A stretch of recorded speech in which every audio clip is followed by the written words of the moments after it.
When I started looking into getting a bow, I first went to some big box stores, and the people really didn't seem to know what they were doing, and I didn't feel comfortable. I wasn't sure, what arrows to get, and I finally just started asking around. And I think we were hanging out at the Lincoln Park Archery Club, and I started asking people where is a good place to get set up, and heard about this guy named Terry Pryor.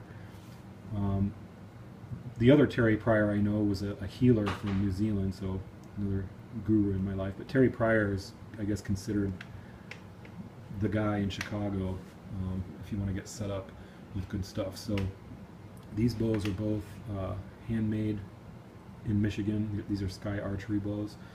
And Terry will get you set up with the right bows, the right poundage, the right arrows. It's not as simple as just buying a bow and buying an arrow. The arrows have to be the right length, they have to be the right softness, because, for instance, on the long bows, the arrow has to go around the bow. So for a compound bow, you're going to use a stiff arrow, but for a traditional bow, you're going to use a softer arrow, and it has to be the right softness for the poundage, and you have to know what you're doing. So we went to Terry Pryor, and me and my boys got set up with bows that were the right poundage. I mean, so it's really pleasurable. If you don't get the right setup, you're not going to be able to shoot accurately. So I was going to hopefully give you an idea of what it would cost to get into archery if you wanted to get a traditional bow. So the Trophy Hunter longbow was $350 plus tax. This Sky Archery Eagle was $450, and that's a 51-pound bow. We call it the grizzly bow because you could take down a grizzly bear with that. It's actually kind of hard to shoot. I only shoot it a couple times. For about every 10 shots I shoot this one. This one would be better for hunting, but both of these are strong enough to hunt with. The bottom one's 44 pounds, and the top one's, like I said, 51 pounds. So these are hunting tips. I probably have too many, but these are razor sharp. These are called broadheads. And there's broadheads in here that I keep in my quiver.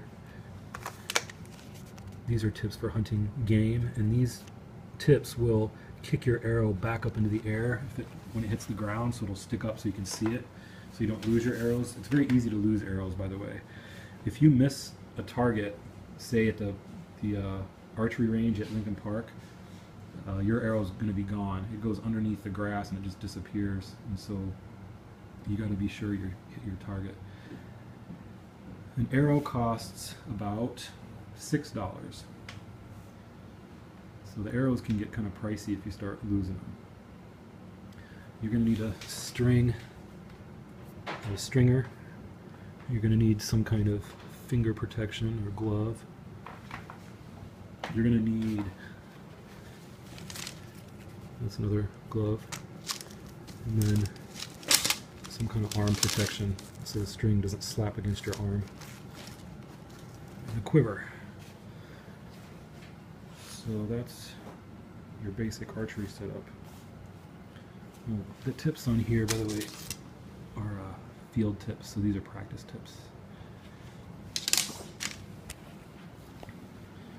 These were the AR-15s for thousands and thousands and thousands of years.